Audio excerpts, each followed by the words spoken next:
चुनाव को लेकर इस बार कई सीटों पर समीकरण बदलते हुए नजर आ रहे हैं। भले ही बीजेपी इस बार भी राजस्थान की 25 में से 25 सीटें जीतने का दावा कर रही हो, लेकिन राजस्थान में इस बार बीजेपी का 25 सीटें जीतने का सपना दूर दूर तक भी पूरा होता हुआ दिखाई नहीं दे रहा है।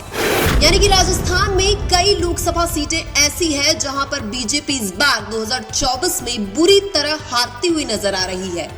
राजस्थान में शेखावटी की तीनों सीटों पर बीजेपी बुरी तरह फंसती हुई नजर आ रही है। यानी कि सीकर, चूरू और झुंझुनू इन तीनों लोकसभा सीटों पर बीजेपी चुनाव हारती हुई नजर आ रही है।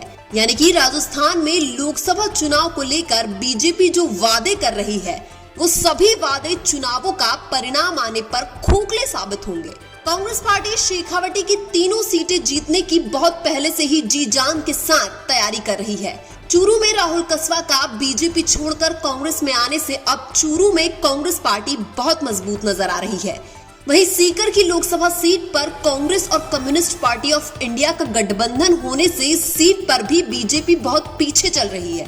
इसके अलावा झुंझुनू लोकसभा सीट की बात करें तो यहाँ भी कांग्रेस के बृजेंद्र ओला चुनाव जीतते हुए नजर आ रहे हैं। शेखावटी के लोग बीजेपी को 2023 के विधानसभा चुनाव में भी नकार चुके हैं, क्योंकि 2023 के विधानसभा चुनाव में शेखावटी की ज्यादातर सीटों पर कांग्रेस पार्टी ने ही चुनाव जीता था।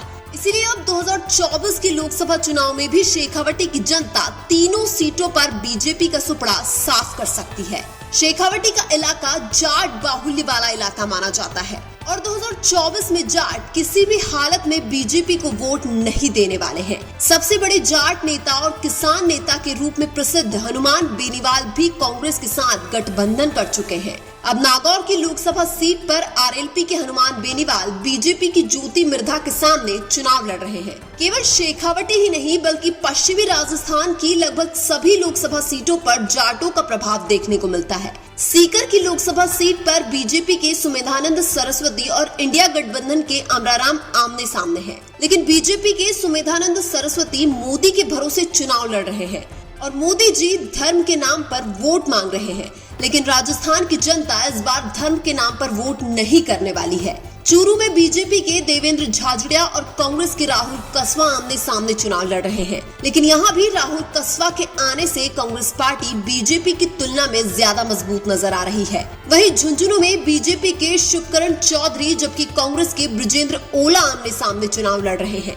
लेकिन इन तीनों ही सीटों पर बीजेपी न केवल चुनाव हार रही है बल्कि बुरी तरह से चुनाव हार रही है। इस बार 2024 के लोकसभा चुनाव में राजस्थान में बीजेपी की हार इसलिए भी मानी जा रही है क्योंकि पिछली बार बीजेपी के 24 सांसद बने थे, जिनमें से किसी ने राजस्थान में कोई विकास कार्य नहीं करवाए हैं। और वैसे भी बीजेपी जो धर्म की राजनीति करती है उसको जनता समझ चुकी है। अब जनता धर्म के नाम पर नहीं बल्कि विकास के नाम पर वोट करने वाली है। बीजेपी के बड़े नेता भाषणों में हिंदू मुस्लिम करते हुए नजर आ रहे हैं। बीजेपी को लोग वोट कैसे देंगे? बीजेपी काम की और विकास की बात ही नहीं करती है। बीजेपी के लोग जो 25 सीटें जीतने का दावा कर रहे हैं वो पिछले 2 चुनावों के हिसाब से कर रहे हैं, लेकिन राजस्थान में वर्तमान में जो समीकरण है वो 2014 और 2019 के समीकरणों से बिल्कुल अलग है।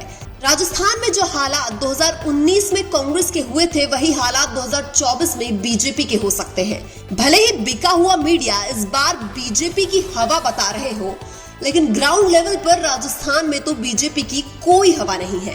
राजस्थान में केवल 2023 के विधानसभा चुनाव में बीजेपी की सरकार बनने से भी ये अंदाजा नहीं लगा सकते हैं कि लोकसभा चुनाव में भी बीजेपी ही ज्यादा सीटें जीतेगी, क्योंकि 2018 में भी राजस्थान में सरकार तो कांग्रेस की बनी थी, लेकिन 2019 में लोकसभा में क्या हुआ सबको पता है। वर्तमान में कोई भी बिका हुआ मीडिया डिजिटल सर्वे कराकर जनता का ओपिनियन नहीं ले रहे हैं, क्योंकि कुछ मीडिया वालों ने ट्विटर पर सर्वे किया था जिसमें बीजेपी बुरी तरह पिछड़ रही थी, जिसके बाद बिके हुए मीडिया को अपना ट्वीट भी डिलीट करना पड़ा था। यानी कि 2024 के लोकसभा चुनाव में बीजेपी मजबूत नहीं बल्कि लड़खड़ाती हुई नजर आ रही है। लेकिन 2024 में आपके लोकसभा क्षेत्र से कौन सी पार्टी चुनाव जीत रही है? कमेंट करके जरूर बताइए। वीडियो अच्छा लगा तो लाइक कीजिए और हमारे चैनल मीणा की आवाज को सब्सक्राइब कीजिए। धन्यवाद।